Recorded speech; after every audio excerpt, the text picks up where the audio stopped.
क्रांतिकारी जय भीम। जय भीम। साथियों, आज देश में जिस तरीके से कुछ फासिस्ट ताकतें जो सांप्रदायिकता का जहर फैलाकर सरकार में काबिज हैं और देश में जो धर्म की राजनीति कर कर संविधान को कमज़ोर करना चाहते हैं, कांग्रेस पार्टी का अखिल भारतीय कांग्रेस कमेटी का जो एससी विभाग है उसने एक फैसला लिया, एक कैंपेन चलाई कि जब आरएसएस के जो अग्रिम संगठन हैं वो संविधान को ख़त्म कर कर मनुस्मृति को लागू करना चाहते हैं, तो हम उनको ये चेतावनी भी देना चाहते हैं और ये बताना चाहते हैं कि बाबा साहब भीमराव अंबेडकर ने जो संविधान लिखा उसके अंदर हर वर्ग, हर संप्रदाय, हर क्षेत्र के लोगों को, महिलाओं को उसके अंदर उनके अधिकार लिखे, उनको उनकी हिफाजत के लिए उसके अंदर कानून बनाए।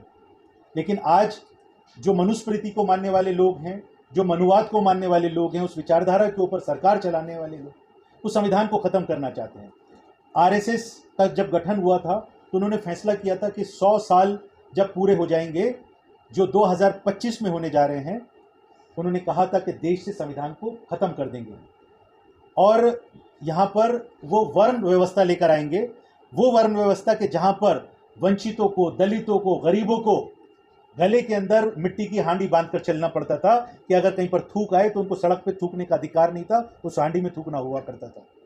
उनको कमर के अंदर झाड़ू बांध के चलना पड़ता था कि उनके जो कदम ज़मीन के ऊपर पड़े तो वहाँ पर जो ऊंची जाति वाला है उसके कदम उस मिट्टी को ना छू जाएं। तो वो वाली व्यवस्था आज देश के 75 साल आज़ादी के बाद अगर ये लोग लाना चाहते हैं तो देश का सच्चा नागरिक होने के नाते हमारा ये कर्तव्य बनता है कि हम संविधान की रक्षा करें।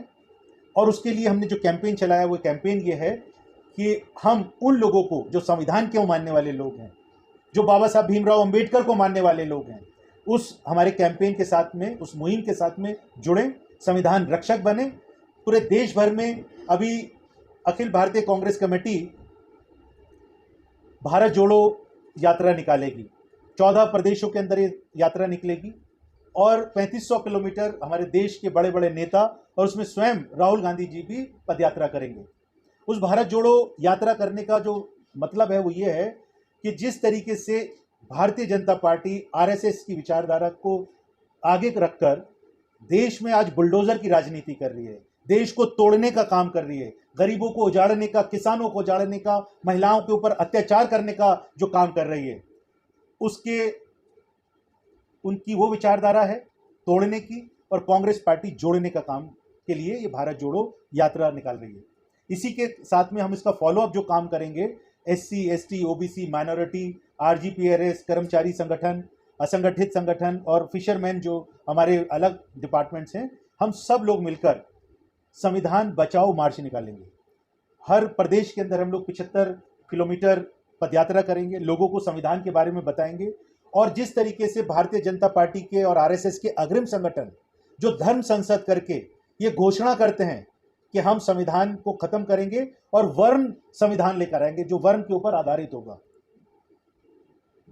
तो उसके विरोध में, उसको रोकने के लिए कि उनकी मंशा के ऊपर हम उनको कामयाब ना होने दें, उसके लिए हमने एक फैसला किया कि हम संविधान रक्षक का कार्यक्रम चलाएंगे। तो मैं तो आप सब लोगों से भी अपील करूंगा, आप सब लोग नौजवान हैं, संविधान को मानने वाले हैं और उसी संविधान के अंदर आप लोगों के भी अधिकार हैं, आपके कुछ कर्तव्य भी हैं। संविधान में लोग सिर्फ अधिकार को ढूंढते हैं लेकिन वहाँ पर कर्तव्य भी हैं, तो जिन कर्तव्यों का पालन करते हुए आज उस संविधान की रक्षा करना आप हम सब लोगों की एक जिम्मेदारी बनती है। जो डेमोक्रेसी का चौथा स्तंभ है, जिसे हम आप लोगों को उसका एक मजबूत स्तंभ देखते हैं, आज अगर देखा जाए तो उस मीडिया को भी कमज़ोर किया जा रहा है, ख़त्म किया जा रहा है, गुलाम बनाया जा रहा है। लेकिन आप सब लोगों को मैं शाबाशी देना चाहता हूं कि आप लोगों ने एक क्रांतिकारी फैसला लेकर, चाहे आप लोगों के चैनल्स बहुत छोटे छोटे हो सकते हैं, आपकी रीच बहुत छोटी हो सकती है, लेकिन आपने जो शुरुआत की कि आपने अपना स्वरोजगार ढूंढा और अपनी प्रतिभा को आपने इस व्यवसाय के अंदर डाला जो समाज की आवाज़ को रेगुलर बेसिस के ऊपर उठाते रहते हैं। मैं आप सब लोगों को भी बधाई देता हूँ, मुबारकबाद देता हूँ और मैं आपसे अपील करता हूँ कि संविधान रक्षक बनाने का जो मुहिम है इसके अंदर आप लोग भी शामिल हो। धन्यवाद। सर, सवाल है कि बनारस के जो बाबा लोग हैं उन्होंने घोषणा कर दी है कि 2023 में नया संविधान लेके आएंगे।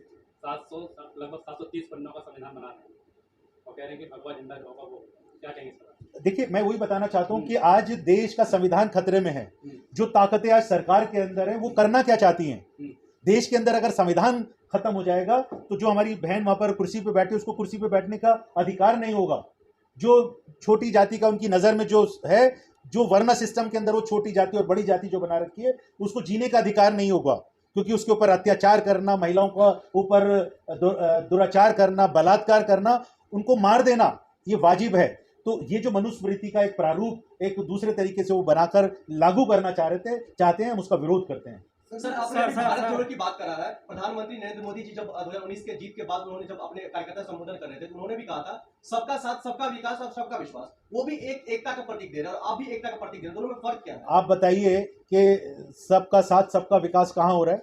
विकास तो यहाँ पर सिर्फ कुछ ही पूंजीपति लोगों का हो रहा है, अंबानी का हो रहा है, अडानी का हो रहा है।